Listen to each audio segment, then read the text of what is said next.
DJ Shailesh Music, Shailesh Music, Shailesh Music, Shailesh Music। आप सभी को शैलेश म्यूजिक की तरफ से हार्दिक हार्दिक शुभकामनाएं करता है और करता ही रहेगा, करता ही रहेगा। अरे पापा जी तो यार बड़े मम्मी पिया राज जी तोहर से जान हो बड़े खातिर सादे। तब तो ठीक है। सुनो तारा। अरे पापा जी तो यार बड़े मम्मी पिया राज जी तोहर से जान बड़े खातिर सादे।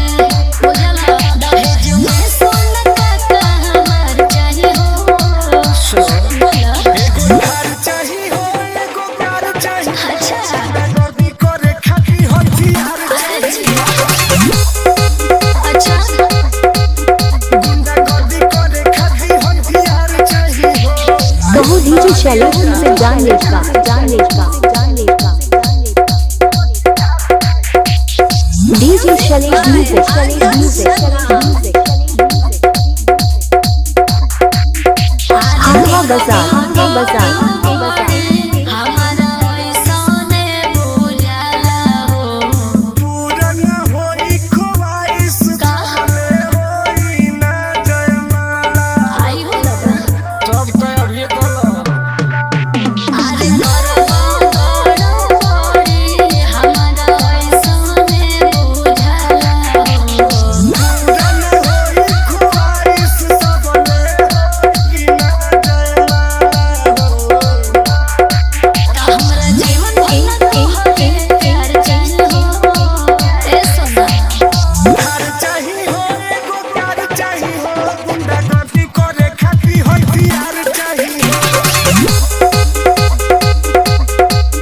गुंडा गर्दी करे खाती हथियार चाहिए हो।